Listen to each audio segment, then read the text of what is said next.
What's going on, Horror Gang? Welcome to I Shot Him Six Times YouTube horror movie channel. I'm your host, Marcus. As you know, be sure to smash that like button and subscribe to the channel, as well as hit that notification icon to get all the latest content updates to the channel. In this video, I'm going to discuss the Scream 6 update regarding Courtney Cox getting a rough draft of the script. Before I do that, let's hit that intro.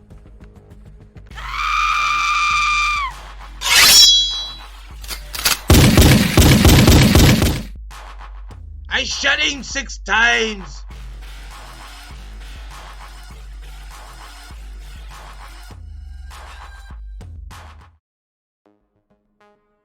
Alright, Horror Gang, so let's jump into it.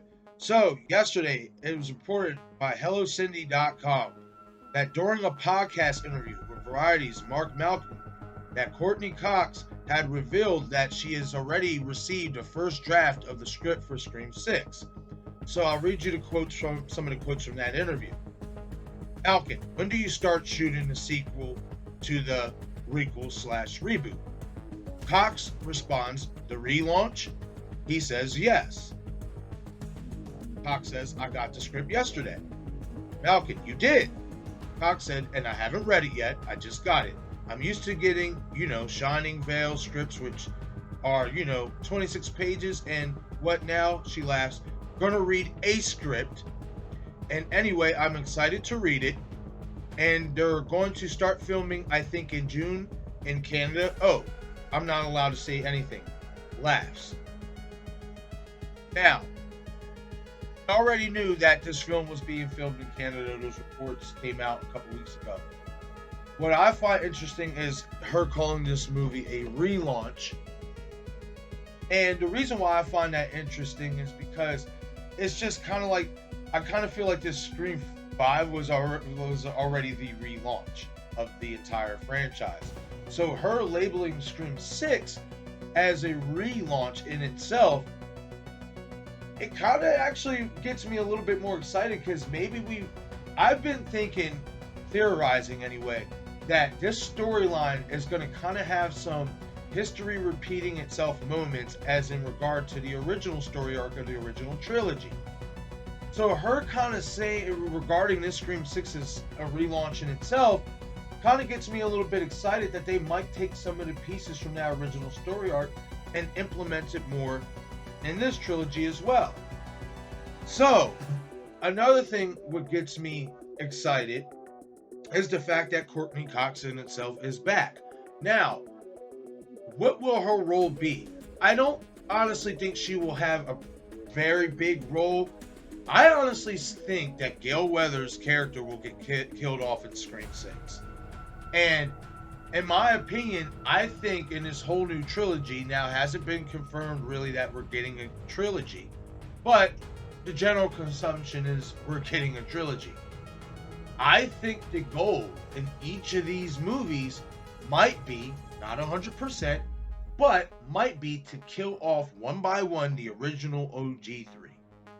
I'll delve deeper into that theory in later videos, but that's my initial theory, is that each of these next two sequels, Cindy and Gale might be killed off. Gale is definitely, in my opinion, maybe a goner. Now, will she be the opening kill? I think that would be very, very fascinating, and especially from a story arc standpoint, it would be a pretty fascinating tone setter. You have Gale Weathers be the opening kill of Scream 6. I would be on board for that. Listen, we are supposed to be developing new characters. So what do? You can bring the old characters back, but what do? You slowly kill them off. Give them a little bit, run time, and then kill them off and make it make sense why you're killing them off, etc. But I think in Scream 6, now obviously we don't have more details yet. She didn't have a lot of details. She didn't even read the script that she got yet.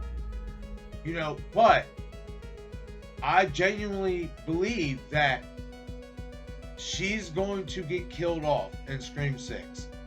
I don't think you bring her character back for any big significant role other than to get killed off. Just like I'm really fascinated with why they're bringing Neve Campbell back, but I have my theories on that as well. But as regard to Gale Weathers' character, I mean, at the end of Scream 5, she got shot, she lived, etc. Says she's going to write a book about Dewey, you know what I mean? How interesting would it be is, you know, during the opening scene, you see Gale putting this book together, or she's putting the final touches on the book, etc., etc., and she's the opening kill, the killer comes after her, etc. Because I don't see no other reason why you would keep this character going in the franchise beyond this. To me, her story arc is basically over as well. She lost her partner, the only real friend, family outside of maybe Cindy, and her and Cindy obviously had a checkered past as well. Dewey was her only real, like, friend, family, companion, whatever. So, in my opinion, there is just no reason to keep the Gale Weather character around for further films, which has prompted me to believe that they're bringing her back in Scream 6 to be killed off. Now, I know if you're a fan of Gale Weathers, or if you're just a fan of Scream and the original OG3, a lot of us hated Dewey's death. A lot of us was like, okay, we can accept it even though we don't like it. Gale fans, I'm sorry, I do believe that her character will be killed off in this next movie. If you give me a reason why her character shouldn't be killed off, then maybe I might lighten it up a little bit. But I just don't see no real reason why Gale Weathers would need to survive in Scream 6. And I believe that her character coming back is setting up, even if it's not the opening kill, at some point, I believe that Gale Weathers' character will be killed off in Scream 6. But that's my take, guys. Hit the comment section. I want to hear from you. Let me know what you guys think about Courtney's comments on Variety's podcast interview with Mark Malkin. Let me know what you take from that interview, as well as you excited to see Courtney Cox back in Scream 6? And do you agree with me that the reason they're possibly bringing her character back is for her to be killed off? And how would you like to see her character being killed off in the opening scene? Hit the comment section. I want to hear from you guys. All right, you guys. Once again, this is I Shot Him 6 Times YouTube horror movie channel. I'm your host, Marcus. Be sure to smash that like button and subscribe to the channel if you haven't already, as well as hit that notification icon for all content updates, as well as follow me on Twitter, Instagram, and Facebook. Thank you for the support.